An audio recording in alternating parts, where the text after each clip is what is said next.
ಮಾನಕಂಜರ. ಕುಂಜಾರವೆಂಬುದೊಂದು ಊರು ಚೋಳ ದೇಶದಲ್ಲಿ ಆಗ ಬಹಳ ಪ್ರಸಿದ್ಧವಾಗಿತ್ತು. ಅಲ್ಲಿ ಮಾನಕಂಜರನೆಂಬ ಶಿವಭಕ್ತನು ವಾಸವಾಗಿದ್ದನು. ಪರಂಪರಾಗತವಾಗಿ ಬಂದ ಸೇನಾಧಿಪತಿಯ ಕೆಲಸವನ್ನು ಅವನು ಅವಲಂಬಿಸಿದ್ದರೂ ಪಶುಪತಿಯ ಭಕ್ತಿಯಲ್ಲಿಯೇ ಹೆಚ್ಚಿನ ಸಮಯವನ್ನು ಕಳೆಯುತ್ತಿದ್ದನು. ಸತ್ಯವೇ ನನ್ನ ತಾಯಿ, ಶಿವಜ್ಞಾನವೇ ನನ್ನ ತಂದೆ ಎಂದು ಅವನ ಬಲವಾದ ನಂಬಿಕೆ. ಶಿವಭಕ್ತರೇ ಅವನ ಬಂಧು ಬಳಗದವರು. ತನ್ನ ಸಂಪತ್ತೆಲ್ಲವನ್ನು ಹರಭಕ್ತರಿಗಾಗಿ ವ್ಯಯ ಮಾಡಬೇಕೆಂದು ಅವನ ನಿರ್ಧಾರ. ಹಿಂದಿಂದಲೂ ಕೂಡುತ್ತಾ ಬೆಳೆಯುತ್ತಾ ಬಂದ ಅವನ ಅಪಾರ ಸಂಪತ್ತು ಕುಬೇರನ ಸಂಪತ್ತನ್ನೂ ಮೀರಿಸಿತ್ತು. ಶಿವನ ಭಕ್ತರು ಹೊನ್ನನ್ನೇ ಏಕೆ, ತನ್ನನ್ನೇ ಬೇಡಿದರೂ ಸಂತೋಷದಿಂದ ಕೊಡಲು ಮಾನಕಂಜನು ಸಿದ್ಧ. ಸಮಯಗಳ ಕಟ್ಟುನಿಟ್ಟುಗಳಿರಲಿಲ್ಲ ಅವನ ದಾನಕ್ಕೆ. ಯಾವ ವೇಳೆಯಲ್ಲಿಯೇ ಅಭವ ಭಕ್ತರು ಬಂದು ಬೇಡಿದರೂ ತನ್ನ ತನುಮನ ಧನಗಳನ್ನು ಕೊಡಲು ಸಿದ್ಧನಾಗಿರುತ್ತಿದ್ದ. ಭಕ್ತರ ಒಡನಾಟ, ಭಕ್ತರ ಭೋಜನ ಸಂಭ್ರಮದಲ್ಲಿ ತಾನು ಉಪವಾಸ ಬಿದ್ದರೂ ಮನಸ್ಸಿನ ತೃಪ್ತಿ ತುಂಬಿಕೊಂಡಿರುತ್ತಿತ್ತು. ಭಕ್ತರು ಮನೆಗೆ ಬಾರದ ದಿನ ತಾನು ಮೃಷ್ಟಾನ್ನವನ್ನುಂಡರೂ ಉಪವಾಸವಿದ್ದವನ ಅತೃಪ್ತಿಯನ್ನು ಅನುಭವಿಸುತ್ತಿದ್ದನು. ಶಿವಲಿಂಗ ಪೂಜೆ ಮಾಡುವುದೆಂದರಂತೂ ಮಾನಕಂಜನಿಗೆ ಎಲ್ಲಿಲ್ಲದ ಹುಮ್ಮಸ್ಸು. ಕಸ್ತೂರಿ, ಚಂದನ, ಹೂವು, ಪತ್ರಿಗಳಿಂದ ಲಿಂಗವನ್ನು ಅಲಂಕರಿಸಿ ಕಣ್ತೀವಿ ನೋಡಿ ಮನಂತೀವಿ ಮಣಿದು ತೃಪ್ತನಾಗದೆ ಕೆಲ ಬಲದಲ್ಲಿ ಮಾಣಿಕ ದಿಂಡೆಗಳನ್ನು, ಹೊಸ ಮುತ್ತಿನಿಂಡೆಗಳನ್ನು ಸಮಕಟ್ಟಿ ಅಲ್ಲಿಗೆ ಬಂದ ಭಕ್ತರ ಸೇವೆಯನ್ನು ಮಾಡುತ್ತಿದ್ದನು. ಅವರು ಬೇಡಿದನ್ನು ಕೊಟ್ಟು ಪಾದೋದಕ ಪ್ರಸಾದಗಳನ್ನು ಸ್ವೀಕರಿಸಿ ತನ್ನಿಂದ ಧನ್ಯರುಂಟೇ ಎಂಬ ಭಾವನೆಯಿಂದ ಹಿಗ್ಗಿ ಹೊರಗೇರುತ್ತಿದ್ದನು. ಅವರ ಜೊತೆಗೆ ಶಿವಾನುಭವ ಗೋಷ್ಠಿಯಲ್ಲಿ ಮೈಮರೆಯುತ್ತಿದ್ದನು. ತದನಂತರ ತನ್ನ ಮನೆಗೆ ಹಿಂದಿರುಗಿ ಅಲ್ಲಿಗೆ ಬಂದ ಭಕ್ತರನ್ನು ತೃಪ್ತಿಪಡಿಸುತ್ತಿದ್ದನು. ಬೇಡಿದವರಿಗೆ ಇಲ್ಲೆನ್ನದೆ ಅವನ ವ್ರತ ನಿರಾತಂಕವಾಗಿ ಮುಂದುವರಿಯುತ್ತಿತ್ತು. ಹೀಗೆ ಸತಿಪತಿಗಳೊಂದಾಗಿ ಶಿವಭಕ್ತರ ಸೇವೆ ಮತ್ತು ಶಿವಪೂಜೆಯಲ್ಲಿ ತಮ್ಮ ದಿನಗಳನ್ನು ಕಳೆಯುತ್ತಿದ್ದರು.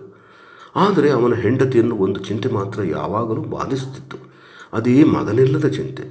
ಹಲವಾರು ದಿನಗಳಿಂದ ಅದು ಅವಳನ್ನು ಕಾಡುತ್ತಿದ್ದರೂ ಗಂಡನೆದುರಿಗೆ ಅದನ್ನು ಹೇಳುವ ಧೈರ್ಯ ಮಾಡಿರಲಿಲ್ಲ. ಪತಿ ಏನೆನ್ನುವನು ಎಂಬ ಭಯ ಅವಳಿಗೆ. ಕೊನೆಗೆ ಅವಳಿಂದ ತಡೆಯದಾದಾಗ ಒಂದು ದಿನ ಅತೀ ದೀನಳಾಗಿ, ನಮಗೆ ಒಂದೂ ಕೊರತೆ ಇಲ್ಲ, ಆದರೇನು, ನಮ್ಮವನು ಎನಿಸಿಕೊಂಡ ಮಗನೊಬ್ಬನಿಲ್ಲದಿದ್ದರೆ ಈ ಸಂಭ್ರಮವೆಲ್ಲ ಒಪ್ಪುವುದಿಲ್ಲ. ಆದ್ದರಿಂದ ಭೂಮಂಡಲವನ್ನೇ ಆಳುವ ಸಮರ್ಥ ಪುತ್ರನೊಬ್ಬನನ್ನು ಶಿವನನ್ನು ಬೇಡಿ ಪಡೆಯಿರಿ ಎಂದು ಪತಿಯನ್ನು ಪ್ರಾರ್ಥಿಸಿದಳು. ಅದನ್ನು ಕೇಳಿ ಮಾನಕಂಜನ ಮನಸ್ಸು ನೊಂದಿತು. ಕಿವಿಗಳನ್ನು ಮುಚ್ಚಿಕೊಳ್ಳುತ್ತಾ, ಶಿವ ಶಿವ, ಈ ರೀತಿ ಮಾತನಾಡಬೇಕೆ? ಮನಸ್ಸಿನಲ್ಲಿಯೂ ಕೂಡ ನಾವು ಮಾಡಿದ ಶಿವಭಕ್ತಿಗೆ ಪ್ರತಿಯಾಗಿ ಏನನ್ನೂ ನೆನೆಯಬಾರದು. ಭಕ್ತಿ ಎಂಬುದು ಕೈಕೂಲಿಯಲ್ಲ. ಅದಕ್ಕಾಗಿ ನಾವು ಏನನ್ನೂ ಬೇಡಬಾರದು.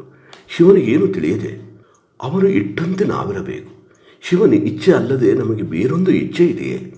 ಆದ್ದರಿಂದ ಇಂತಹ ಮಾತುಗಳನ್ನು ಆಡದಿರು ಎಂದು ಹೆಂಡತಿಯನ್ನು ಸಮಾಧಾನಪಡಿಸಿದನು. ಆಗಿನ ಮಟ್ಟಿಗೆ ಅವಳು ಸುಮ್ಮನಾದಳಾದರೂ ಮಾನಕಂಜನಿಗೆ ಪದೇ ಪದೇ ತನ್ನ ಇಚ್ಛೆಯನ್ನು ಪ್ರಕಟಿಸದೇ ಇರಲಿಲ್ಲ. ಮಾನಕಂಜನಿಗೂ ಅವಳಿಗೆ ಸಮಾಧಾನ ಹೇಳಿ ಭಕ್ತಿಯ ನಿಜವಾದ ರೀತಿಯನ್ನು ತಿಳಿಸಿ ಸಾಕು ಬೇಕಾಗಿ ಹೋಯಿತು. ಒಂದು ದಿನ ಶಿವಪೂಜೆಗೆ ಅಣಿಯಾಗಿ ಹೊರಟ ಪತಿಯನ್ನು ನಿಲ್ಲಿಸಿ ತನ್ನ ಮನದಳಲನ್ನು ಮತ್ತೆ ತೋಡಿಕೊಂಡಳು. ಮನಸ್ಸಿಲ್ಲದ ಮನಸ್ಸಿನಿಂದ ಶಿವಮಂದಿರವನ್ನು ಪ್ರವೇಶಿಸಿ ಲಿಂಗಕ್ಕೆ ಮಾಡಬೇಕಾದ ನಿತ್ಯ ನಿಯಮಗಳನ್ನು ಮಾಡಿ ಹೆಂಡತಿ ಆಡಿದನ್ನು ನೆನೆದು, ಅಯ್ಯೋ, ಶಿವನನ್ನು ಕೊಡು ಎಂದು ಬೇಡುವುದು ಹೇಗೆ? ಕಡುಕಷ್ಟ. ನನ್ನ ಭಕ್ತಿಯು ಈ ಮಟ್ಟಕ್ಕೆ ಇಳಿಯಬೇಕೆ? ನನ್ನ ಹೆಂಡತಿಯ ಮನಸ್ಸಿನಲ್ಲಿ ಏಕೆ ಇಂತಹ ಬಯಕೆ ಹುಟ್ಟಬೇಕು? ಶಿವ, ನನಗೆ ಏನೂ ತಿಳಿಯದಾಗಿದೆ ಎಂದು ಸ್ವಲ್ಪ ಹೊತ್ತು ಚಿಂತಿಸಿ ಬೇಡುವುದಕ್ಕೆ ಬೇಡದಿರುವುದಕ್ಕೆ ಎರಡಕ್ಕೂ ಅಂಜುತ್ತಾ ಭಯದಿಂದ ಕುಗ್ಗಿ ಹೇಗೋ ಲಿಂಗದ ಮುಂದೆ ಕುಳಿತು ಕಣ್ಮುಚ್ಚಿ ತಾನು ಮಾತನಾಡುತ್ತಿರುವುದೇನೋ ಮಾಡುತ್ತಿರುವುದೇನೋ ಎಂಬುದರ ಪ್ರಜ್ಞೆ ತಪ್ಪಿ ಪುತ್ರನಂ ಕೊಡುದೇವ ಎಂಬುದನ್ನು ಮರೆತು ಪುತ್ರಿಯಂ ಕೊಡುದೇವ ಎಂದು ಬೇಡಿದನು. ಅಭಿಷೇಕ ಜಲದ 4 ತೊಟ್ಟುಗಳು ಅವನ ಕೈಯಲ್ಲಿ ಬಿದ್ದವು. ಪರಮಾನಂದ ಭರಿತನಾಗಿ ಅಲ್ಲಿದ್ದ ಶಿವಭಕ್ತರ ಪಾದೋದಕ ಪ್ರಸಾದಗಳ ಜೊತೆಗೆ ಆ ಶಿವತೀರ್ಥ ಜಲವನ್ನು ತೆಗೆದುಕೊಂಡು ಮನೆಯತ್ತ ಹೊರಟರು. ಹಾದಿಯಲ್ಲಿ ತಾನು ಹೀಗೆ ಮಾಡಬಾರದಿತ್ತೆಂಬುದು ಹೊಳೆದು, ಅಯ್ಯೋ, ಶಿವನನ್ನು ನಾನೇಕೆ ಬೇಡಿಕೊಂಡೆ, ಎಂತಹ ಕೆಲಸ ಮಾಡಿದೆ ಎಂದು ಉಮ್ಮಳಿಸುತ್ತಲೇ ಬಂದು ಹೆಂಡತಿಗೆ ನಡೆದುದೆಲ್ಲವನ್ನು ತಿಳಿಸಿ ತೀರ್ಥ ಪ್ರಸಾದವನ್ನು ಅವಳಿಗೆ ಒಪ್ಪಿಸಿ ದೊಡ್ಡ ಭಾರವಿಳಿದವನಂತೆ ಹಾಯಾಗಿದ್ದನು. ಶಿವ ಕಾರುಣ್ಯ ತಮ್ಮ ಮೇಲಾಯಿತೆನ್ನುವ ಸಂತೋಷದಲ್ಲಿ ಮೈ ಮರೆತ ಹೆಂಡತಿ ತೀರ್ಥ ಜಲವನ್ನು ಭಕ್ತಿಯಿಂದ ಸೇವಿಸಿದಳು. ಕೆಲವೇ ದಿನಗಳಲ್ಲಿ ಗರ್ಭದ ಚಿಹ್ನೆಗಳು ತಲೆದೋರಿದವು. 9 ತಿಂಗಳು ಕಳೆಯಲು ಹೆಣ್ಣು ಕೂಸೊಂದಕ್ಕೆ ಜನ್ಮವಿತ್ತಳು. ಮನೆಯಲ್ಲೆಲ್ಲ ಸಂಭ್ರಮವೇ ಸಂಭ್ರಮ. ಬಹಳ ದಿನಗಳ ಮೇಲೆ ಮನೆಯನ್ನು ಬೆಳಗುವ ಮಗು ಹುಟ್ಟಿದರೆ ಯಾರಿಗೆ ತಾನೇ ಸಂತೋಷವಾಗಲಿಕ್ಕಿಲ್ಲ. ಜಾತ ಕರ್ಮಗಳು ಮುಗಿದವು. ಮಗುವಿಗೆ ತಿರುಮುಡಿ ಒಡೆಯಳ್ ಎಂದು ನಾಮಕರಣ ಮಾಡಿದರು. ಆಗ ಮಾನಕಂಜರನು ಮಾಡಿದ ದಾನ ಉಣಬಡಿಸಿದ ಜನಕ್ಕೆ ಇತಿಮಿತಿ ಇಲ್ಲ. ಶಿವಭಕ್ತರ ಮೇಲೆ ಹೊನ್ನ ಮಳೆಯನ್ನೇ ಗರೆದನು. ಹಸಿದವರಿಗೆ ಹಾಲ ಹೊಳೆಯನ್ನೇ ಹರಿಸಿದನು. ಅನ್ನದಾನ ವಸ್ತ್ರದಾನಗಳಿಂದ ಸರ್ವರನ್ನೂ ಮನದುಂಬಿ ತಣಿಸಿದನು. ನೋಡುವ ತಂದೆ ತಾಯಿಗಳ ಕಣ್ಣ ಪುಣ್ಯವಾಗಿ ಮಗು ಬೆಳೆಯಲಾರಂಭಿಸಿತು. ಮೊಲೆ ಹಾಲಿನ ಜೊತೆಗೆ ಶಿವಭಕ್ತರ ಪಾದೋದಕವನ್ನೂ ಸೇವಿಸುತ್ತಾ ಶೈಶವನ್ನು ಕಳೆದು ತಿರುಮುಡಿ ಒಡೆಯಳು ಬಾಲ್ಯದಲ್ಲಿ ಕಾಲಿಟ್ಟಳು. ಚಂದ್ರ ಕಳೆಯಂತೆ ತಳತಳಿಸಿ ಕಲ್ಪಲತೆಯಂತೆ ನಳನಳಿಸಿ ಬೆಳೆವ ಆ ಹೆಣ್ಣು ಕೂಸನ್ನೇ ತಂದೆ ತಾಯಿಗಳು ಪುತ್ರನೆಂದು ಭಾವಿಸಿದರು. ತಮ್ಮ ಪ್ರೇಮವನ್ನೆಲ್ಲ ಆ ಮಗುವಿನ ಮೇಲೆ ಸೂರೆ ಮಾಡಿದರು. ಸಕಲ ಪರಿವಾರದವರ ಹರಕೆ, ಶಿವಭಕ್ತರ ಪಾದೋದಕ ಪ್ರಸಾದ ಸೇವನೆ, ತಂದೆ ತಾಯಿಗಳ ಲಾಲನೆ ಪಾಪೋಷಣೆಗಳ ಫಲವಾಗಿ ಅವಳಲ್ಲಿ ತಾರುಣ್ಯವೂ ತಲೆದೋರಿತು. ಪ್ರಾಯಕ್ಕೆ ಕಾಲಿರಿಸಿದ ತಿರುಮುಡಿ ಒಡೆಯಳ ಸೌಂದರ್ಯ ಅನುಪಮವಾಗಿತ್ತು. ಕಾಮನ ಬಿಲ್ಲಿನಂತೆ ಬಾಗಿದ ಹುಬ್ಬುಗಳು, ಮಾವಿನ ತಳಿರಿನ ಮೃದುತ್ವದಿಂದ ಕೂಡಿದ ಪದತಳ, ಹಿಡಿಕೆಯಲ್ಲಿ ಹಿಡಿಯಬಹುದೇನೋ ಎನ್ನುವ ಭ್ರಮೆ ಹುಟ್ಟಿಸುವ ಸಣ್ಣ ನಡು, ಹಾಳದಾದ ತೋಳುಗಳು, ಮಿಂಚಿನ ಕಾಂತಿ, ಸಂಚಲತೆಯನ್ನೊಳಗೊಂಡ ಕಡೆಗಣ್ಣ ನೋಟ, ಬಾಲಚಂದ್ರನ ಹೋಲುವ ಹಣೆ ಎಲ್ಲವೂ ಆಕರ್ಷಣೀಯವಾಗಿದ್ದವು. ಅವಳ ಕೂದಲಂತೂ ಹೆಸರಿಗೆ ತಕ್ಕಂತೆ ತಿರುಮುಡಿ ಒಡೆಯಳ್ ಎಂದರೆ ಸಂಪತ್ಯುಕ್ತವಾದ ಮುಡಿಯುಳ್ಳವಳು ಎಂದರ್ಥ. ಹೆಸರಿಗೆ ತಕ್ಕಂತೆ ಸುದೀರ್ಘವಾಗಿ ಕವಲು ಕವಲಾಗಿ ಬೆನ್ನ ಮೇಲೆಲ್ಲ ಚೆಲ್ಲುವರಿಯುತ್ತಿದ್ದವು. ಅವನ್ನೆಲ್ಲ ಕೂಡಿಸಿ ಕಟ್ಟಿದ ಅವಳ ಮುಡಿ ಕಾಮನ ಪತಾಕೆಯಂತೆ ಕಾಣುತ್ತಿತ್ತು. ಲಾವಣ್ಯ ರಸ ಅವಳ ಅಂಗಗಳಲ್ಲಿ ತುಂಬಿ ಮಡುಗಟ್ಟಿದಂತೆ ಭಾಸವಾಗುತ್ತಿತ್ತು. ಪ್ರಾಯಕ್ಕೆ ಬಂದ ಮಗನ ವಿವಾಹಕ್ಕಾಗಿ ಚೋಳ ಭೂಪಾಲನು ಕನ್ಯಾನ್ವೇಷಣೆಯಲ್ಲಿ ತೊಡಗಿದ್ದನು. ಅವನ ಕಿವಿಗೆ ತಿರುಮುಡಿ ಒಡೆಯಳ ಸೌಂದರ್ಯ ಸುಗುಣಗಳ ಸಮಾಚಾರವು ಚಾರರ ಮುಖಾಂತರ ಮುಟ್ಟಿತು. ರಾಜಕುಮಾರನಿಗೆ ಅವಳೇ ಅನುರೂಪಳಾದ ಕನ್ಯೆ ಎಂದು ನೋಡಿದವರೆಲ್ಲ ಹೇಳಿದರು. ಕೂಡಲೇ ಚೋಳ ಭೂಪಾಲನು ತನ್ನ ಮಂತ್ರಿಯನ್ನು ಮಾನಕಂಜನ ಬಳಿ ಕಳುಹಿಸಿ ಅವನ ಒಪ್ಪಿಗೆಗೆ ಕಾಯ್ದಿದ್ದನು. ಮಂತ್ರಿಯು ಬಂದು ಮಾನಕಂಜನಿಗೆ ತನ್ನ ರಾಜನ ಇಚ್ಛೆಯನ್ನು ತಿಳಿಸಲು ಮಾನಕಂಜನು ಒಪ್ಪಿಕೊಂಡನು. ಒಬ್ಬಳೇ ಮಗಳಾದುದರಿಂದ ಅವಳ ವಿವಾಹವನ್ನು ತನ್ನ ಮನೆಯ ಮುಂದೆಯೇ ಮಾಡಿಕೊಡುವುದಾಗಿ ಮಂತ್ರಿಗೆ ತಿಳಿಸಿ ಯಥೋಚಿತ ಉಪಚಾರ ಮಾಡಿ ಕಳುಹಿಸಿಕೊಟ್ಟನು. ಎರಡೂ ಕಡೆಗೆ ವಿವಾಹದ ಸಿದ್ಧತೆಗಳು ಭರದಿಂದ ಸಾಗಿದವು. ಮಾನಕಂಜನಂತೂ ಇದ್ದ ಒಬ್ಬಳೇ ಒಬ್ಬ ಮಗಳ ವಿವಾಹವನ್ನು ಅದು ರಾಜಕುಮಾರನ ಜೊತೆ ಮಾಡಿಕೊಡಬೇಕಾದ್ದರಿಂದ ಸರ್ವ ಸನ್ನಾಹಗಳನ್ನು ಮರದಿಂದಲೇ ಪ್ರಾರಂಭಿಸಿದನು. ಅವನಿಗೆ ಹಣದ ಕೊರತೆಯಂತೂ ಇರಲೇ ಇಲ್ಲ. ಮದುವೆಯ ಮಂಟಪದ ನಿರ್ಮಾಣ ಕಾರ್ಯ ಆರಂಭವಾಗಿಯೇ ಬಿಟ್ಟಿತ್ತು. ಮುತ್ತಿನ ಮೇಲ್ಕಟ್ಟುಗಳು ನಕ್ಷತ್ರಗಳು ಗೊಂಚಲಂತೆ ತೊಳತೊಳಗುತ್ತಿದ್ದವು. ಮಕರ ತೋರಣಗಳು ಸಾಲು ಸಾಲಾಗಿ ಓರಣಗೊಂಡಿದ್ದವು. ಪುಲ್ಲಿಪಟ್ಟಿಗಳು ಅಲ್ಲಲ್ಲಿ ಒಪ್ಪವಾಗಿದ್ದವು. ವಿವಾಹ ವೇದಿಕೆಯಂತೂ ಚೊಕ್ಕ ಚಿನ್ನದಿಂದ ರಚಿತವಾಗಿತ್ತು. ಅದರ ಮೇಲೆ ಅಲ್ಲಲ್ಲಿ ರತ್ನಗಳು ಖಚಿತವಾಗಿದ್ದವು. ಪಟ್ಟಣದ ಹೆಂಗಳರ ಸಡಗರವಂತೂ ಹೇಳತಿರದು. ಊರ ಸುವಾಸಿನಿಯರೆಲ್ಲ ಇತ್ತಿಂದತ್ತ ಅತ್ತಿಂದಿತ್ತ ಸಿಂಗರಿಸಿಕೊಂಡು ತಿರುಗಾಡುತ್ತಾ ತಮ್ಮ ತಮ್ಮ ಕೆಲಸಗಳಲ್ಲಿ ಮಗ್ನರಾಗಿದ್ದರು. ಯಾರಿಗೂ ಬಿಡುವೆಂಬುದೇ ಇರಲಿಲ್ಲ. ವಿವಾಹ ನಿಶ್ಚಿತವಾದ ದಿನ ಬಂದೇ ಬಿಟ್ಟಿತು. ಅಂದು ಊರಿಗೆ ಊರೇ ಸಿಂಗಾರವಾಗಿತ್ತು. ಬೀಗರನ್ನು ಎದುರುಗೊಳ್ಳುವುದಕ್ಕಾಗಿ ಬೀದಿ ಬೀದಿಗಳನ್ನು ತಳಿರು ತೋರಣಗಳಿಂದಲೂ ಅಲಂಕರಿಸಿದ್ದರು. ಮನೆಯ ಮುಂದೆಲ್ಲ ನೀರಿನ ಚಳೆಗೊಟ್ಟು ರಂಗವಲ್ಲಿನ ಚಿತ್ರ ವಿಚಿತ್ರವಾಗಿ ಬಿಡಿಸಿ ಹೆಣ್ಣು ಮಕ್ಕಳು ತಮ್ಮ ಕಲೆಯ ಕೌಶಲ್ಯವನ್ನು ಪ್ರದರ್ಶಿಸುತ್ತಿದ್ದರು. ದಾರಿಗುಂಟ ಅಲ್ಲಲ್ಲಿ ಕಮಾನುಗಳನ್ನು ರಚಿಸಿ ರಂಗುರಂಗಿನ ಮುತ್ತು ರತ್ನಗಳ ಗೊಂಚಲನ್ನು ಜೋತು ಬಿಟ್ಟಿದ್ದರಿಂದ ನಾನಾ ಬಗೆಯ ಹೂಗುಚ್ಚಗಳಿಂದ ಸಿಂಗರಿಸಿಕೊಂಡಿದ್ದರು. ವಿವಾಹ ಮಂಟಪದಲ್ಲಿ ಗಳಿಗೆ ಬಟ್ಟಲನ್ನೇರಿಸಿ ಬಳಿಯಲ್ಲಿಯೇ ಬಲ್ಲ ಜೋಯಿಸರನ್ನು ಕೂಡಿಸಿದ್ದರು. ಶೈವ ಆಗಮಗಳಲ್ಲಿ ಪಾಂಡಿತ್ಯವನ್ನು ಪಡೆದ ಆಚಾರ್ಯರು ವೇದಿಕೆ ಮೇಲೆ ಸಾಲಾಗಿ ಕುಳಿತು ವಿಧಿ ನಿಯಮಗಳಿಗೆ ಬೇಕಾಗುವ ವಸ್ತು ಸಂಗ್ರಹದಲ್ಲಿ ನಿರತರಾಗಿದ್ದರು. ಮನೆಯ ಒಳಗಡೆ ಹೆಣ್ಣು ಮಕ್ಕಳು ಮದುಮಗಳಾದ ತಿರುಮುಡಿ ಒಡೆಯಳನ್ನು ಸಿಂಗರಿಸುವ ಕಾರ್ಯದಲ್ಲಿ ತಲ್ಲೀನರಾಗಿದ್ದರು. ಅವರ ಹಾಸ್ಯಪೂರ್ಣ ಮಾತುಗಳು ಮಧ್ಯೆ ಮಧ್ಯೆ ನಗೆಯ ತರಂಗಗಳನ್ನು ತೇಲಿಬಿಡುತ್ತಿದ್ದವು. ಅವರ ಕಲರವ ಮಾಯೆಲ್ಲವನ್ನೂ ಕಲರವ ಮನೆಯಲ್ಲೆಲ್ಲವನ್ನೂ ವ್ಯಾಪಿಸಿತ್ತು. ಮಾನಕಂಜನನ್ನು ಬಂದವರನ್ನು ಸ್ವಾಗತಿಸುತ್ತಾ ಅವರವರಿಗೆ ಉಚಿತವಾದ ಆಸನವನ್ನು ತೋರಿಸುವ ಕೆಲಸದತ್ತ ತೊಡಗಿದ್ದನು. ಇತ್ತ ಚೋಳ ಭೂಪಾಲನು ಸರ್ವ ಸಂಭ್ರಮದಿಂದ ಮಗನ ಒಡಗೂಡಿ ಮಂಟಪದತ್ತ ನಡೆದನು. ಎತ್ತರವಾದ ಆನೆಯ ಮೇಲೆ ಅಂಬಾರಿಯೊಂದರಲ್ಲಿ ರಾಜಕುಮಾರನು ವಿರಾಜಮಾನನಾಗಿದ್ದನು. ಅವನ ಮುಂದೆ ಗಜ, ತುರುಗ, ರಥ, ಪದಾತಿ, ಚದುರಂಗ ಬಲವು ಸಾಲು ಸಾಲಾಗಿ ಗಂಭೀರವಾಗಿ ಮುನ್ನಡೆಯುತ್ತಿದ್ದವು. ಕಲಶ ಕನ್ನಡಿಗಳನ್ನು ಹಿಡಿದ ಹೆಂಗಳೆಯರು ಸರ್ವಾಭರಣ ಸುಂದರಿಯರಾಗಿ ಹೆಜ್ಜೆಗಳನ್ನು ಹಾಕುತ್ತಿದ್ದರು. ಚಾಮರದಾರಿಗಳು, ಛತ್ರಧಾರಿಗಳು ತಮ್ಮ ತಮ್ಮ ಕಾರ್ಯದಲ್ಲಿ ನಿರತರಾಗಿದ್ದರು. ಮೆರವಣಿಗೆ ಮದುವೆಯ ಮಂಟಪವನ್ನು ಸಮೀಪಿಸುತ್ತಲೇ ಮಾನಕಂಜನನು ಎದುರು ಹೋಗಿ ಎಲ್ಲರನ್ನೂ ಸ್ವಾಗತಿಸಿ ಕರೆತಂದನು. ಬೇರೆ ಬೇರೆ ರಾಜಕುಮಾರರು, ಸಾಮಂತರು, ಮಾಂಡಲಿಕರು, ಅಧಿಕಾರಿಗಳು, ಕವಿಗಳು, ಗಮಕಿಗಳು, ವಾದಿ ವಾಗ್ಮಿಗಳು ತಮ್ಮ ತಮ್ಮ ಸ್ಥಾನದಲ್ಲಿ ಕುಳಿತರು. ರಾಜನಿಗೂ ರಾಜಕುಮಾರನಿಗೂ ಪ್ರತ್ಯೇಕ ಆಸನದ ವ್ಯವಸ್ಥೆಯಾಗಿತ್ತು. ರಾಣಿಯರು ಉಳಿದ ಹೆಣ್ಣು ಮಕ್ಕಳು ಒಳಗೆ ನಡೆದರು. ಮಂಟಪದಲ್ಲಿ ಅವರಿಗಾಗಿಯೇ ಒಂದು ಕಡೆ ಕುಳಿತುಕೊಳ್ಳುವ ವ್ಯವಸ್ಥೆಯೂ ಇತ್ತು. ನರ್ತಕ ನರ್ತಕಿಯರು ತಮಗಾಗಿ ಕಾದಿರಿಸಿದ ಸ್ಥಳದಲ್ಲಿ ಕುಳಿತುಕೊಂಡರು. ವಿವಿಧ ಬಗೆಯ ವೇಷಭೂಷಣಗಳಿಂದ ಕಿಕ್ಕಿರಿದ ಸಭಾಮಂಟಪವು ಖಂಜ ಕುಮದಗಳಿಂದ ಪರಿಶೋಭಿಸುವ ಕಾಸಾರದಂತೆ ಕಮನೀಯವಾಗಿತ್ತು. ಮದುಮಗನನ್ನು ಸಿಂಗರಿಸುವುದಕ್ಕಾಗಿ ಒಳಗೆ ಕರೆದೊಯ್ದರು. ನಾನಾ ಬಗೆಯ ಆಭರಣ ತೊಡಿಸಿದರು. ನವರತ್ನ ಖಚಿತವಾದ ಬಾಸಿಂಗವನ್ನು ಕಟ್ಟಿದರು. ಹೊಸ ಸಮರ ವಸ್ತ್ರಗಳನ್ನು ನುಡಿಸಿದರು. ಸುವರ್ಣದ ಜನ್ಯವರವನ್ನು ಹಾಕಿಕೊಂಡು ಸರ್ವಾಭರಣ ಭೂಷಿತನಾಗಿ ಸಕಲ ಸಂಭ್ರಮದೊಡನೆ ವಿವಾಹ ಮಂಟಪದತ್ತ ನಡೆತರುವ ರಾಜಕುಮಾರನು ತರುಣ ಕಾಮದೇವನಂತೆ ಕಾಣಿಸುತ್ತಿದ್ದನು. ಪುರೋಹಿತರು ಅವನನ್ನು ಕರೆತಂದು ಹಸಿಯ ಮೇಲೆ ಕೂಡಿಸಿದರು. ಇತ್ತ ತಿರುಮುಡಿ ಒಡೆಯಳು ಮದುಮಗಳಿಗೆ ತಕ್ಕ ವೇಷಭೂಷಣಗಳಿಂದ ಅಲಂಕರಿಸಿಕೊಂಡು ಪರಿಪರಿಯ ನವವಿಲಾಸಿನಿಯರು ಸುತ್ತಲೂ ಬರುತ್ತಿರಲು ವಿವಾಹ ಮಂಟಪವನ್ನು ಪ್ರವೇಶಿಸಿದಳು. ನವರತ್ನಗಳಿಂದ ಖಚಿತವಾದ ದಂಡೆ ತೊಂಡಿಲು ಮಿರುಗುತ್ತಿದ್ದವು. ಕಣ್ಗಳ ಕಾಂತಿ ನವ ಕುಸುಮ ಶರವೃಷ್ಟಿಯನ್ನು ಕರೆಯುತ್ತಿತ್ತು. ಒಂದಿ ಮಾಗದರ ಉಗ್ಗಿಡನೆ ದಿಗಂತವನ್ನು ತುಂಬಿತು. ಬಂದು ಬಾಂಧವ ಕುಲವೆಲ್ಲ ಸಂತಸದಿಂದ ಹರಸುತ್ತಿರಲು ಮದುಮಗಳು ಬಂದು ಹಸೆಯ ಮೇಲೆ ಕುಳಿತುಕೊಂಡಳು. ಆ ಹೊತ್ತಿಗೆ ಸರಿಯಾಗಿ ಚೋದ್ಯವೊಂದು ನಡೆಯಿತು.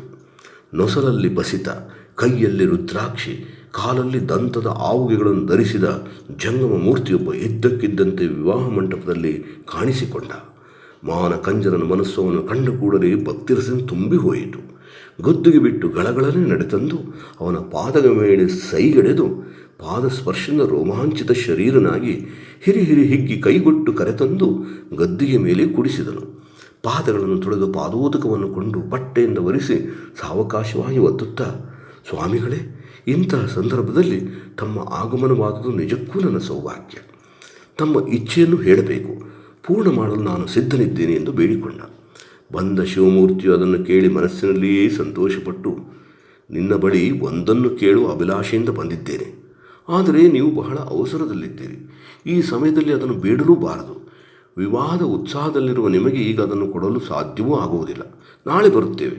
ಮಂಗಳಮಯ ಸಮಯದಲ್ಲಿ ನನ್ನ ಬಯಕೆಯನ್ನು ಹೇಳಲೂಬಾರದು. ಹೇಳಿದರೆ ನೆರೆದ ಸಭೆ ಬಂದು ಬಾಂಧವರೆಲ್ಲ ಸಿಟ್ಟಿಗೇಳುತ್ತಾರೆ. ಮೊದಲು ಮದುವೆ ನೆರವೇರಲಿ, ಸಂತೋಷದಿಂದ ಎಲ್ಲ ಕಾರ್ಯಗಳು ಮುಗಿಯಲಿ, ನಾನು ಮತ್ತೆ ಬರುತ್ತೇನೆ ಎಂದು ಹೊರಲು ಉದ್ಯುಕ್ತನಾದನು. ಜಂಗಮ ಮೂರ್ತಿಯ ಮಾತುಗಳನ್ನು ಕೇಳಿ ಮಾನಕಂಜನ ಮನಸ್ಸು ಬಹಳ ನೊಂದಿತು. ಅಯ್ಯೋ, ಮಗಳ ಮದುವೆಯು ಶಿವಸ್ವರೂಪಿಗಳಾದ ಜಂಗಮರ ಇಚ್ಛೆಯನ್ನು ನಡೆಯಿಸುವಲ್ಲಿ ಆತಂಕವಾಯಿತು. ಹಾಗಾಗಕೊಡಬಾರದು. ಆದ್ದರಿಂದ ನನ್ನ ವ್ರತಕ್ಕೇನೇ ಭಂಗ. ವ್ರತಭಂಗವಾದ ಮೇಲೆ ಜೀವಿಸಿ ಫಲವೇನು ಎಂದು ನಿರ್ಧರಿಸಿ, ಶಿವ ತಾವು ಹೀಗೆ ಆಡಬಾರದು. ನನ್ನ ಮೇಲೆ ಶಿವ ಕರುಣೆಯಿಂದೇ ತಾವು ಇಂಥ ಸಂದರ್ಭದಲ್ಲಿ ದಯಮಾಡಿಸಿದ್ದೀರಿ. ನಿಮ್ಮ ಇಚ್ಛೆಯನ್ನು ಪೂರ್ಣ ಮಾಡದಿದ್ದರೆ ಇದೆಂತಹ ಮಂಗಳ ಕಾರ್ಯ? ಬಂದು ಬಾಂಧವರೆಲ್ಲ ನನ್ನ ಮೇಲೆ ಮುನಿದು ಮಾಡುವುದೇನು? ನಿಮ್ಮ ಮೆಚ್ಚುಗೆ ಬಂದಿದ್ದರೆ ಸಾಕು, ನನಗಾರ ಪರವಿಯೂ ಇಲ್ಲ. ನೀವು ಮುನಿದು ಮಿಕ್ಕವರು ಮೆಚ್ಚಿದರೆ ನನಗಾಗುವ ಲಾಭವೂ ಅಷ್ಟರಲ್ಲಿ ಇದೆ. ಆದ್ದರಿಂದ ಸ್ವಲ್ಪವೂ ಸಂಕೋಚ ಪಟ್ಟುಕೊಳ್ಳದೆ ನಿಮ್ಮ ಮನಸ್ಸಲ್ಲಿ ಇದ್ದುದನ್ನು ದಯಮಾಡಿ ಕೇಳಬೇಕು. ನನ್ನನ್ನು ಕೃತಾರ್ಥನನ್ನಾಗಿ ಮಾಡಬೇಕು. ಶಿವಭಕ್ತರು ಬಂದು ಬೇಡುವುದೇ ಒಂದು ಪುಣ್ಯವೆಂದು ಹಿರಿಯರು ಹೇಳುತ್ತಾರೆ. ನೀವು ಬಂದು ಮನದ ಇದ್ದನ್ನು ಬೇಡದೆ ಹೋದರೆ ನನ್ನಂಥ ಪಾಪಿ ಇನ್ನಾರಿರಲು ಸಾಧ್ಯ? ಆದ್ದರಿಂದ ನನ್ನ ಮೇಲೆ ಕೃಪೆ ತೋರಿ ಮನದ ಬಯಕೆಯನ್ನು ಅರುಹಬೇಕು ಎಂದು ಆರ್ತನಾಗಿ ಬೇಡಿಕೊಂಡನು. ಆಗ ಜಂಗಮನು, ನನ್ನ ಬೇಡಿಕೆ ನಿನಗೆ ವಿರೋಧವನ್ನು ಉಂಟು ಮಾಡದೇ ಹೋಗುವುದು. ಆದರೆ ನೀನು ಒತ್ತಾಯಪಡಿಸುತ್ತಿರುವುದರಿಂದ ನಾನು ಅನಿವಾರ್ಯವಾಗಿ ಹೇಳಲೇಬೇಕಾಗಿದೆ. ಏನೆಂದರೆ, ನನ್ನ ಆವುಗೆಗಳು ನನ್ನ ಕಾಲ್ಬೆರಳನ್ನು ಒಂದೇ ಸಮನೆ ಒತ್ತುತ್ತವೆ. ಅವು ಒತ್ತದಿರಬೇಕಾದರೆ ಅವುಗೆಯ ಉಂಗುರದ ಸುತ್ತಲೂ ಮೃದುವಾದದ್ದು ಏನನ್ನಾದರೂ ಸುತ್ತಲೇಬೇಕು. ಇಕೋ, ಈ ನಿನ್ನ ಮಗಳ ಕೂದಲು ಉದ್ದವಾಗಿರುವುದಲ್ಲದೆ ರೇಷ್ಮೆಗಿಂತಲೂ ಮೃದುವಾಗಿದೆ. ಆದ್ದರಿಂದ ಅವಳ ಮುಡಿಗೊಯ್ದು ಕೂದಲನ್ನು ತಂದುಕೊಡು ಸಾಕು, ಬೇರೇನು ಬೇಡ ಎಂದು ಹೇಳಿದನು. ಜಂಗಮನ ಮಾತನ್ನು ಕೇಳಿದ ಸಭೆಯು ಹೌಹಾರಿ ಹೋಯಿತು. ಚೋಳ ಭೂಪಾಲನ ಬಾಯಿಂದ ಮಾತುಗಳೇ ಹೊರಡದಾದವು. ಇದೆಂಥ ವಿಚಿತ್ರವಾದ ಬೇಡಿಕೆ! ಮದುಮಗಳಾಗಿ ಹಸೆಯ ಮೇಲೆ ಕುಳಿತ ವಧುವಿನ ಮುಡಿಯನ್ನು ಕತ್ತರಿಸುವುದು ಅಮಂಗಳದ ತುತ್ತುತ್ತದೆ. ಮಂಗಳ ಕಾರ್ಯದಲ್ಲಿ ಇದೆಂಥ ಅಮಂಗಳ ಬೇಡಿಕೆ! ಜಗತ್ತಿನಲ್ಲಿ ಬೇಡಿದವರಿದ್ದಾರೆ, ಹೆಂಡತಿಯನ್ನು ಮಗನನ್ನು ಬೇಡಿದ್ದವರಿದ್ದಾರೆ. ಮದುವೆಯಾಗುತ್ತಿರುವ ಹೆಣ್ಣು ಮಗಳೊಬ್ಬಳ ಕೂದಲನ್ನು ಬೇಡಿ ಅದರಿಂದಾಗಿ ಜೀವನದುದ್ದಕ್ಕೂ ಪತಿ ವಿರಹಿತೆಯಾಗುವ ದಾರುಣ ದೌರ್ಭಾಗ್ಯವನ್ನು ತಂದುಕೊಡುವ ಇಂಥ ದುಷ್ಟ ಬೇಡಿಕೆಯನ್ನು ಯಾರೂ ಕೇಳಿಯೂ ಇಲ್ಲ, ಕಂಡೂ ಇಲ್ಲ ಎಂದು ಜನರೆಲ್ಲೂ ಒಂದೇ ಸಮನೆ ಮರುಗುತ್ತಿದ್ದರು. ಮದುಮಗನು ಪಿಡಿ ಕಣ್ಣು ಬಿಡುತ್ತಾ ಕುಳಿತುಕೊಂಡನು. ಮಾನಕಂಜರನಿಗಾದರೂ ಹಿಗ್ಗೇ ಹಿಗ್ಗು. ಶಿವ ಈ ಜಂಗಮ ಮೂರ್ತಿ ನನ್ನಲ್ಲಿ ಇಲ್ಲದ ಯಾವುದಾದರೂ ಒಂದನ್ನು ಬೇಡುತ್ತಾನೋ ಏನೋ ಎಂದು ಭಯಪಟ್ಟಿದ್ದೆ. ಸುದೈವದಿಂದ ಹಾಗಾಗಲಿಲ್ಲ. ಇದ್ದುದನ್ನು ಕೊಡುವುದಕ್ಕೆ ಉಪಚಾರ ಬೇಕೆ. ಜಂಗಮ ಮೂರ್ತಿ ಸ್ವಲ್ಪೇ ಕೂದಲನ್ನು ಬೇಡಿದ್ದಾನೆ. ನಾನು ಹಿಡಿಯಾಗಿ ಕತ್ತರಿಸಿಕೊಡಬೇಕು. ಅವನ ಆವುಗೆಯ ಮೇಲೆಲ್ಲ ಕೂದಲನ್ನು ಹೆಣೆದಾಗ ರೇಷ್ಮೆಯಂತೆ ಸುಖಸ್ಪರ್ಶವನ್ನು ಕೊಡುತ್ತದೆ. ಆದ್ದರಿಂದ ನಾನೂ ಧನ್ಯ, ನನ್ನ ಮಗಳೂ ಧನ್ಯ ಎಂದು ಯೋಚಿಸುತ್ತಾ ಮದುಮಕ್ಕಳು ಕುಳಿತ ಜಗುಲಿ ಬಳಿ ಬಂದರು. ನೆರೆದ ನಿಬ್ಬಣಿಗರು ಚೋಳ ಗೋಪಾಲನು ಮತ್ತು ರಾಜಕುಮಾರ ನೋಡುತ್ತಿರುವಂತೆ ಮಗಳ ತಲೆಯ ಮೇಲಿನ ದಂಡೆ ತೊಂಡಿಲನ್ನು ಕೈಗೆ ತೆಗೆದುಕೊಂಡನು. ಅವಳು ಒಂದನ್ನೂ ಮಾತನಾಡಲಿಲ್ಲ. ನನ್ನ ಕೂದಲುಗಳಿಂದ ಶಿವಸ್ವರೂಪಿಗಳಾದ ಜಂಗಮ ಮೂರ್ತಿಯ ಆವಿಗಳು ಅಲಂಕೃತವಾಗುತ್ತಿರುವಾಗ ನನಗಿಂತಲೂ ಧನ್ಯರು ಯಾರೂ ಎಂಬ ಭಾವ ಹುಣ್ಮನಗಳನ್ನು ತುಂಬಿರಲು ದುಗುಡ ಅವಳ ಮುಖದಲ್ಲಿ ಕಾಣಿಸಿಕೊಳ್ಳಲೇ ಇಲ್ಲ. ತಂದೆಗೆ ತಕ್ಕ ಮಗಳವಳು, ಹೆಂಡತಿಯಾದರೂ ಅಷ್ಟೇ. ಪತಿಯ ಶಿವಭಕ್ತಿಗೆ ಅವಳು ಎಂದೂ ಅಡ್ಡ ಬಂದವಳಲ್ಲ. ಮಗಳ ಮುಡಿ ಜಂಗಮನ ಪದತಲವನ್ನು ಅಲಂಕರಿಸುತ್ತಿರುವಾಗ ಅಮಂಗಲದ ಪ್ರಶ್ನೆ ಎಲ್ಲಿಯದು ಎಂದು ಭಾವಿಸಿ ಅವಳೂ ಸುಮ್ಮನಾದಳು. ಆಮೇಲೆ ಮಾನಕಂಜನು ಶಿವಭಕ್ತಿಯು ಮಗಳ ತಲೆಗೇರಿತೆಂಬಂತೆ ಅವಳ ಕೂದಲನ್ನು ಮೇಲಕ್ಕೆತ್ತಿ ಶಿವಭಕ್ತಿಯನ್ನು ಕೈಯಲ್ಲಿ ಹಿಡಿದಂತೆ ಎಡಗೈಯಿಂದ ಕೂದಲನ್ನು ಗಟ್ಟಿಯಾಗಿ ಹಿಡಿದು ನೆರೆದ ಪರಿವಾರವೇ ಹಾಹಾಕಾರ ಮಾಡುತ್ತಿರಲು ಏಕಾಗ್ರ ಚಿತ್ತನಾಗಿ ಕಟಾರಿಯನ್ನು ಕಿತ್ತು ಗಿಡದಿಂದ ಹೂವನ್ನು ಕೊಯ್ಯುವಂತೆ, ಪುಷ್ಪದಿಂದ ಪರಿಮಳವನ್ನು ಕಿತ್ತುಕೊಳ್ಳುವಂತೆ ಕೂದಲನ್ನು ಕೊಯ್ದು ಜಂಗಮ ಮೂರ್ತಿಯ ಪಾದಗಳ ಮೇಲೆ ಸುರಿದು ಸ್ವಾಮಿ ಸ್ವೀಕರಿಸಬೇಕು ಎಂದು ದೀರ್ಘದಂಡ ನಮಸ್ಕಾರ ಮಾಡಿದನು. ಚೋಳಾದಿಗಳು ಜಗತ್ತಿನಲ್ಲಾಗದುದನ್ನು ಕಂಡು ತಮ್ಮನ್ನು ತಾವೇ ನಂಬದಾದರು. ಕೂಡಿದ ನಿಬ್ಬಣಿಗರು ನಿಬ್ಬೆರಗಾಗಿ ಅಯ್ಯೋ ಹೀಗಾಯಿತೇ ಎಂದು ಗೋಳಾಡಿದರು. ಮತ್ತೆ ಕೆಲವರು ಅಯ್ಯೋ ಇದೆಂಥ ವಿಚಿತ್ರ, ಹಸೆಯ ಮೇಲಿನ ಮಗಳ ಮುಡಿಯನ್ನು ಸಾಕ್ಷಾತ್ ತಂದೆಯಾದವನು ಕತ್ತರಿಸಿದುಂಟೆ, ಮಗಳಾದವಳು ಸುಮ್ಮನಿದ್ದುದುಂಟೆ, ತಾಯಿಯಾದರೂ ಬೇಡವೆನ್ನಬಾರದೆ ಎಂದು ತಮ್ಮ ಮನಬಂದ ಪರಿಯಲ್ಲಿ ಮಾತನಾಡಿಕೊಳ್ಳುತ್ತಿದ್ದರು. ಮಾನಕಂಜರಿಗೆ ಅವರ ಮಾತಿನ ಪರವೇ ಇರಲಿಲ್ಲ. ಜಂಗಮ ಮೂರ್ತಿಯ ಪಾದಸ್ಪರ್ಶ ಅನಿರ್ವಚನೀಯ ಸುಖವನ್ನು ಅವನಿಗೆ ಉಂಟು ಮಾಡಿತ್ತು. ಹಿಡಿದ ಪಾದವನ್ನು ಬಿಡದ ಮನಸ್ಸಾಯಿತು. ಆನಂದ ಬಾಷ್ಪಗಳು ಒಂದೇ ಸಮನೆ ಹೊರಸೂಸುತ್ತಾ ಶಿವಭಕ್ತನ ಪಾದಗಳನ್ನು ತೊಳೆಯುತ್ತಿದ್ದವು. ಶಿವನಾಮ ಉಚ್ಚಾರಣೆಯು ತಾನಾಗೆ ಅವನ ಮುಖದಿಂದ ಹೊರಹೊಮ್ಮುತ್ತಿತ್ತು. ಮದುಮಗಳಾದ ತಿರುಮುಡಿ ಒಡೆಯಳಲ್ಲಿಯೂ ಆ ಸನ್ನಿವೇಶವನ್ನು ಕಂಡು ಭಕ್ತಿರಸ ಪುಟಿತಿದ್ದಿತು. ಹಸೆಯಿಂದ ಎದ್ದು ಬಂದು ಜಂಗಮ ಮೂರ್ತಿಗೆ ನಮಸ್ಕರಿಸಿದಳು. ಅವಳ ಬಾಯಿಂದಲೂ ಶಿವನಾಮ ಉಚ್ಚಾರಣೆ ಮುಂದುವರಿಯಿತು. ಮಾನಕಂಜನ ಹೆಂಡತಿ ಸ್ಥಿತಿಯೂ ಹಾಗೇ ಆಯಿತು. ಮೂವರ ಮುಖದಿಂದ ಹೊರಹೊಮ್ಮುತ್ತಿದ್ದ ಶಿವನಾಮ ಸಂಕೀರ್ತನೆ ಮದುವೆಯ ಮಂಟಪವನ್ನು ಭಜನಾ ಮಂಟಪವನ್ನಾಗಿ ಪರಿವರ್ತಿಸಿತು. ಶಿವ ಶಿವ ಹರ ಹರ ಶಂಕರ ಶಿವಶಂಭೋ ಎನ್ನುವ ಧ್ವನಿ ದಿಗಂತವನ್ನು ವ್ಯಾಪಿಸಿತು. ಶಿವಧ್ಯಾನದಲ್ಲಿ ನಿಮಗ್ನರಾದ ನಿಬ್ಬಣದವರು ಬಾಳೆ ಹೊತ್ತಿನ ಮೇಲೆ ಎಚ್ಚರಗೊಂಡು ಮಾನಕಂಜರ ಅವನ ಹೆಂಡತಿ ಮತ್ತು ಮಗಳನ್ನು ಎಬ್ಬಿಸಲು ಹೋದಾಗ ಅವರು ಕಂಡುದೇನು? ಮೂವರು ಇಹಲೋಕ ಬಂಧನದಿಂದ ಬಿಡುಗಡೆ ಹೊಂದಿ ನಿತ್ಯಾನಂದದಲ್ಲಿ ಲೀನವಾಗಿದ್ದರು.